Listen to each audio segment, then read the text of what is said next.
Hey everyone, RogueGold here, welcome back to the Division 2. And today I wanted to discuss exotic farming. One of, if not the most common question I get here on this channel is, how do I get X exotic? Or what is the best way to farm exotics, right? Every single day I get questions like that. The answer, 99% of the time, is the Countdown game mode. As most of you likely know by now, Countdown has the best loot quantity per time spent farming ratio in the game, right? It is essentially the best farming for the general loot pool. And then on top of that, there is a vendor that you can spend your earned tokens on additional exotic caches. Now, let me be clear, this video is not meant to dispute or replace Countdown's proficiency in that regard, right? It is still an incredible place to farm exotics in the endgame. However, I do want to spotlight an alternative or complementary farming option that many people seem to overlook, right? I've seen players try and recommend this, yet many people look past it or disregard its potency. So, in this video, I want to spotlight priority objectives and just how lucrative they can be, especially after some of the changes that were made to them this season. And so, let's waste no further time and get right to it.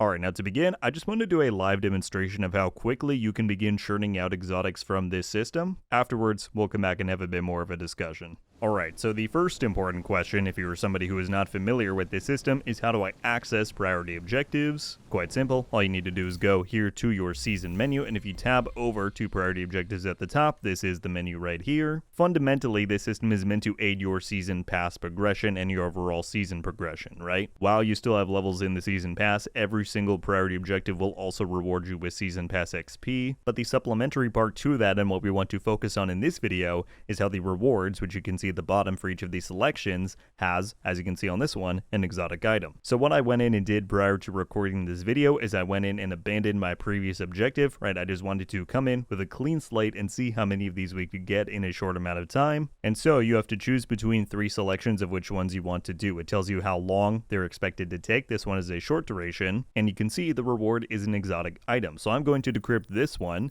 and it's going to have us travel to New York and go do an activity in Civic Center. Alright, so here I am in New York. I can see that there are a few open world activities available. I'm probably going to run and complete, I don't know, this one. Alright, I just need to clear out all these reinforcements right here, and as soon as we unlock the stash to finish the thing, you will see that it says priority objective complete, and I got a chameleon. Alright, going back to my new selection, since I completed that one, you'll see that I currently don't have an exotic available for reward. This is where the rerolls come in, right? And in this latest season, the game put in a new system where you get 3 rerolls refilled every 24 hours. So I'm going to reroll one time. We got an exotic right here for a mission, and we can do that. Why not? Let's see which one we get. We got to go and do Grand Washington Hotel. Important to note, there's no requirement of difficulty. If you wanted to play this on normal just to get through it quicker, you could, but we're going to start this up.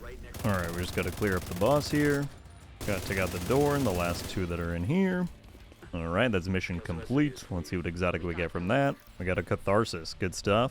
Alright, here's our next selections. I'm going to re-roll again, see if we can get a short one with an exotic. Well, here we go. We got both a PvP option or an activity option with medium for an exotic item. I'm going to go PvP since that's kind of my jam. What do we got? Clear 1 Dark Zone landmark. Alright, well this took me all of 2 seconds to do. Let's take out the boss, and that's another one right there. And from that one, we got a blue screen. Alright, well I think we're probably going to call it there because I think you guys get the point, but you can see we got another option for an exotic item right here doing an activity. Let's decrypt it. And look at that, we got an objective to do, Countdown, which we could stack on top of playing the Countdown mode, which, like we talked about in the intro, is pretty much the best exotic farm in the game. So that would be fantastic. I just want to point out though, in case you don't know, you can also abandon objectives once every hour, which essentially can serve as a 4th reroll if you want to do it that way. So if I wanted to abandon this, I could. I didn't get any more exotic options there, but maybe you would if you did it. So yeah, in conclusion, we spent about maybe, I don't know, 20-25 minutes doing that with the mission included, and we got 3 exotics just like that. Would have gotten a 4th if we went and did the Countdown run.